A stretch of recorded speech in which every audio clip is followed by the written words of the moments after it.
Now, youths have been encouraged to embrace online learning to improve their skills. Now, this is according to a survey by FKE, ADMI and Nextforward University, which shows a changing demand for skills, specifically targeted FKE members across diverse sectors, with a robust participation of 521 enterprises. Now, the enterprises under study showcased a demand for skills in various career fields, with infotech at 28.4%, finance and business management at 27.4%. Key partnerships are very essential. So the first is that we need curriculum that is industry relevant to make sure that we are training people in actually what industry is asking for. We also think that creating more partnerships between industry and skillers. So for industry, for us to understand their needs, and for skillers to be able to practice, whether that's internships, apprenticeships, so that by the end of a skiller's journey, they're actually trained in what industry needs. The gaps that were really highlighted for us were the digital gap, so the need for employees now to be able to be abreast on digital platforms, being able to use them, communicate with them, build them through software engineering and the such. Education, in our opinion, is the only solution really to addressing these skills gaps, simply because learning is lifelong. So if people need to continue learning throughout their careers, it's going to be very difficult for them to take time off work and physically go to a location to learn. So, online offers the flexibility and it offers the convenience for people to continue learning throughout their lives without leaving their jobs. All right, still on a skill needs survey, the Federation of Kenyan Employers, which is FKE, in partnership with Nextforward University and Africa Digital Media Institute, have released the skill needs survey report of 2023, which we've just seen. And our reporter Jimmy Mbogo attended the event and has more details on this. Good afternoon, Jimmy. Tell us more.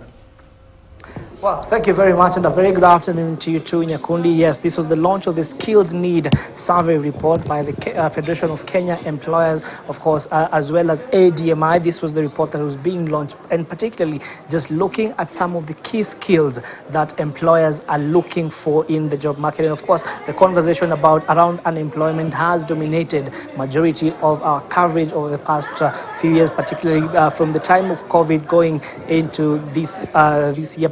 And of course, we continue to see a lot of employers shedding jobs. But what are some of these skills that they are looking for in as far as replacement goes? Now, I'll just take you through some of the highlights that are contained in that report, and particularly the number of companies that have participated in the preparation of this report. We understand it's about 521 enterprises, with a majority of them, of course, operating from Nairobi at 58%. That is about 300 companies. And when you look at some of the key highlights of the report, particularly in as far as skills are concerned, you will be surprised to learn that most of the skills that employers are looking for are, of course, technical skills as well as bachelor's degree holders. And I just want to engage Madam Jacqueline Mugo, who is the CEO of the Federation of Kenya Employers, just to be able to understand what then does this mean to the economy in terms of this skills gap, what needs to happen, and of course, coming at a time when a lot of employers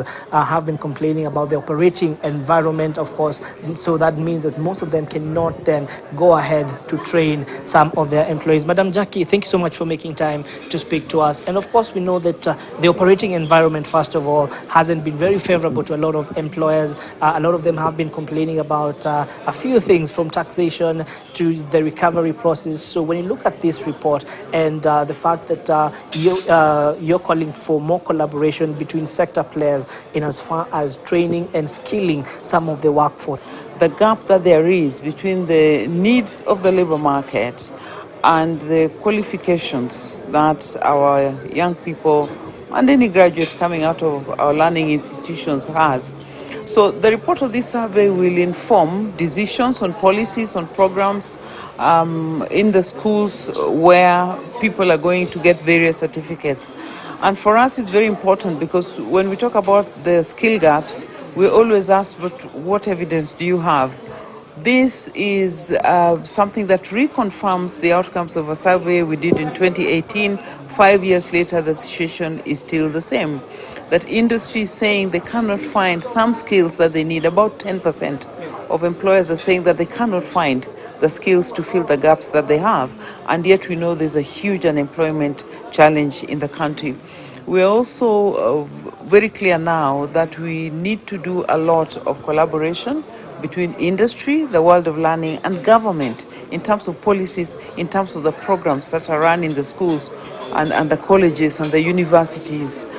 We need to look at the curriculums, and we need to have a better connection between the world of work and the world of learning to be able to impart the skills that are needed. And there's a very specific indication in this survey that actually we're looking at technology, we're looking at digitization. If you talk about engineering, it's more ICT and the soft skills, the ability of our young people to engage in this current global environment that is at issue. So it shows that there's need for change in what we've been doing to be able to match the qualifications that the young people have and what is happening in the class. All right, now the other highlight that has come out of this report is that that gap, and particularly in as far as soft skills go. How big of a problem is this for employers?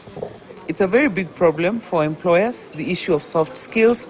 There's an issue in hard skills, because the hard skills we are focusing perhaps not as much as we should on the right areas, but soft skills is also an issue. The analytical skills, issues of teamwork, timekeeping, ability for one to take correction, analytical skills.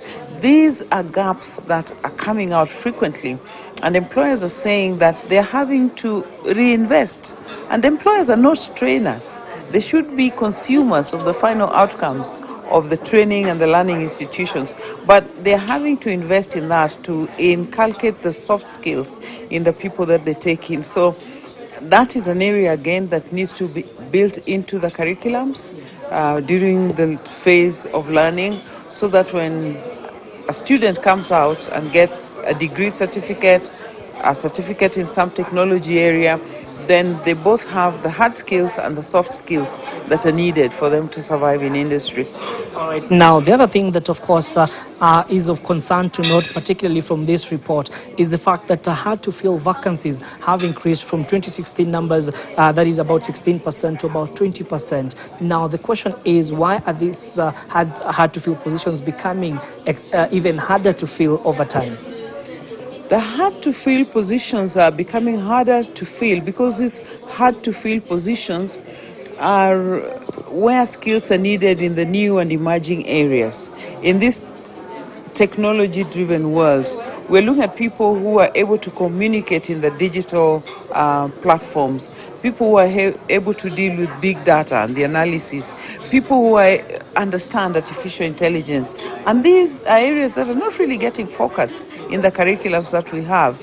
So it's a very clear indication of the gap there is between the curriculums. These are old, outdated, and we all take responsibility, both the employers and those who impart the learning and the policy makers, in us not having talked together enough, worked together and collaborated enough to be able to influence. And it's very clear from this survey that there are certain aspects that will have to be incorporated into the curriculums. We have to focus on engineering, on ICT, and even their specific skills to be able to impart what is required in the world of learning to the students. So that's just more work for us. And it's also a reality check to look at the quality of internships and the programs of learning that we have, because the employers are telling us that we need people to learn on the job. Thank you so much, Madam Jackie, for making time to speak to us. And of course, Nyakundi, there you have it. We'll be looking at some of the details, particularly in the report, just looking at the different trends in the different sector, and also some of the skills required. Of course, one of the biggest highlights is the issue of soft skills. And of course, you've had Madam Jackie mention about it. And also just some of these computer literacy proficiency also have also featured prominently in the report. So we'll be looking at the report and we'll be giving you more details in our subsequent bulletins, but for now, back to you.